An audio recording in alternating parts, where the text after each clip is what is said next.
नमस्कार, मैं हूं जितेंद्र दीक्षित। जितेंद्र दीक्षित की अंडरवर्ल्ड डायरी में आपका स्वागत है। दर्शकों, भारत के संयुक्त परिवारों में, जॉइंट फैमिलीज में सास बहू के बीच में नोकझोंक, देवरानी जेठानी के बीच में नोकझोंक, ननंद भाभी के बीच में नोकझोंक, झगड़ा लड़ाई एक आम बात है। कई परिवारों में ये सब होते रहता है।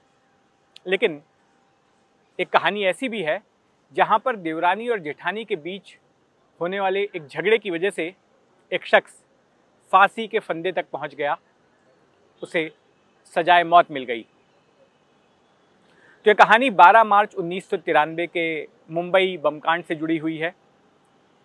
इसी हफ्ते 33 साल पूरे हो रहे हैं उस आतंकी हमले को जिसने कि पूरे देश को थर्रा दिया था।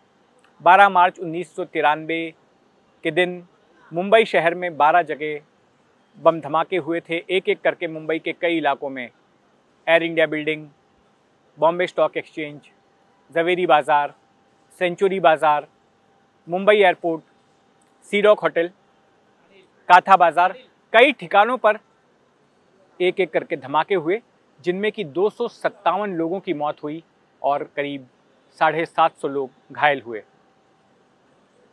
मुंबई पुलिस ने जब इस पूरे मामले की जांच की तो पता चला कि पाकिस्तानी खुफिया एजेंसी आईएसआई ने इन धमाकों को दाऊद इब्राहिम गिरोह के नेटवर्क का इस्तेमाल करके अंजाम दिया था।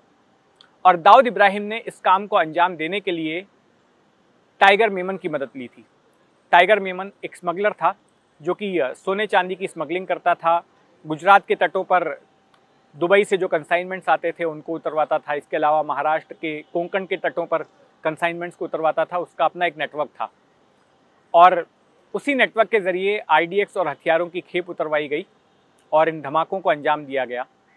और तमाम बम जो है माहिम इलाका जहां पर टाइगर मेमन का घर था, उसी घर की पार्किंग में, उसी इमारत की पार्किंग में ये तमाम बम तैयार किए गए और स्कूटरों में भरकर मुंबई शहर के अलग अलग इलाकों में उन्हें प्लांट किया गया था।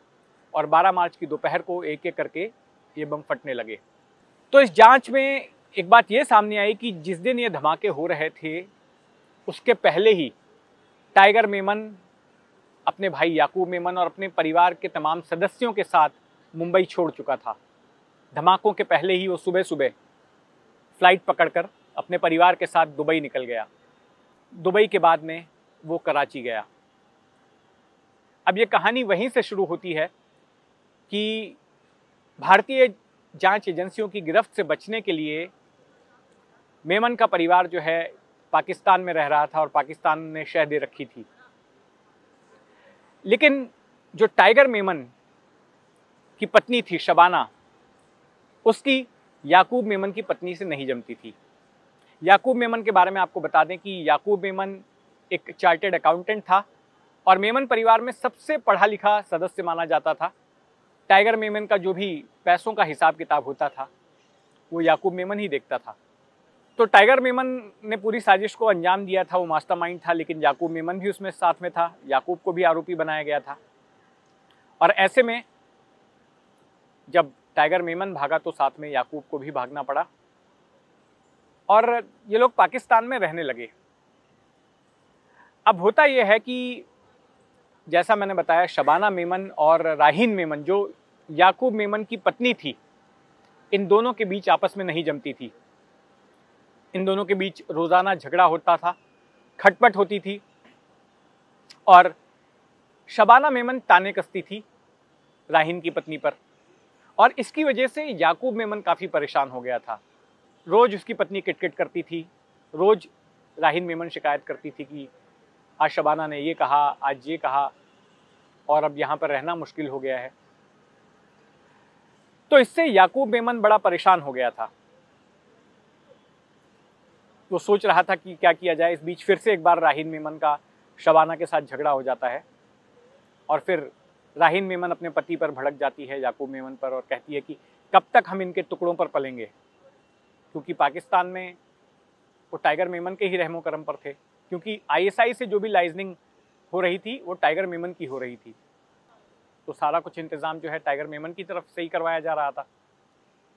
तो याकूब मेमन बड़ा परेशान हो गया और फिर तय हुआ कि वो वापस भारत आकर सरेंडर करेगा खुद को। उसे ऐसा लग रहा था कि भारत में आने के बाद में कुछ वक्त तक उसे जेल में बिताना होगा, लेकिन उसके खिलाफ जो है मामला बड़ा कमज़ोर है। टाइगर मेमन ही चूंकि इसका मास्टरमाइंड था, उसका भाई, तो ऐसे में वो बरी हो सकता है या फिर कुछ साल जेल में काट कर वो बाहर निकल सकता है।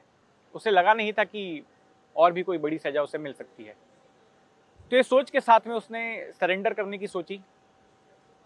अब इसको लेकर दो तरह की कहानियां हैं।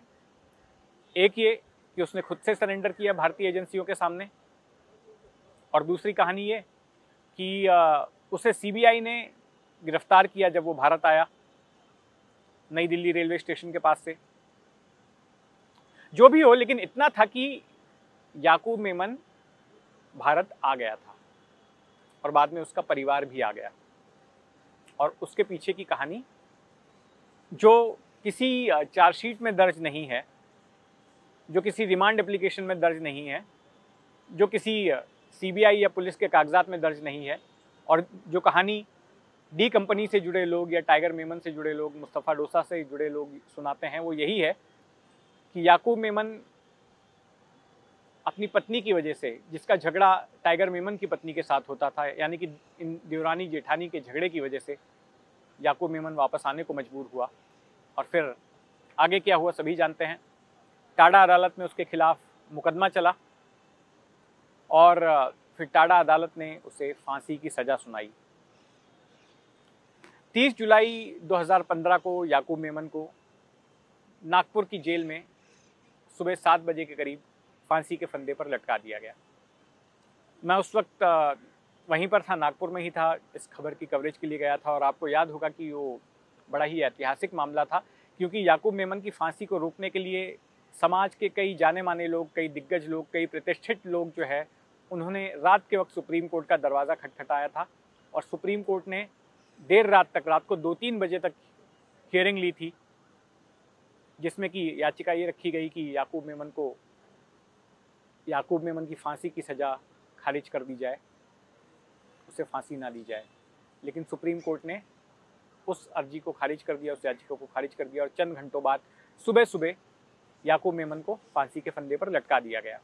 उसके बाद दोपहर के वक्त इंडिगो एयरलाइंस की फ़्लाइट से याकूब की लाश को मुंबई लाया गया, और उसी माहिम इलाके में जहाँ पर उसका घर था, वहाँ पर उसकी लाश को रखा गया। और लाखों की तादाद में उस इलाके के लोग और मुंबई शहर के अलग अलग इलाके से लोग उसके शव को देखने के लिए आए, और उसके जनाजे में एक बड़ा हुजूम पहुंचा, बड़ा कब्रिस्तान जहां पर कि उसको दफनाया गया। तो ये कहानी थी याकूब मेमन की, जो कि मुंबई बमकांड का एक आरोपी था, और किस तरह से देवरानी जेठानी के झगड़े ने उसे फांसी के फंदे पर लटकवा दिया। तो इस जैसे तमाम किस्से कहानियों के लिए जुड़े रहें एनडीटीवी इंडिया के साथ। नमस्कार।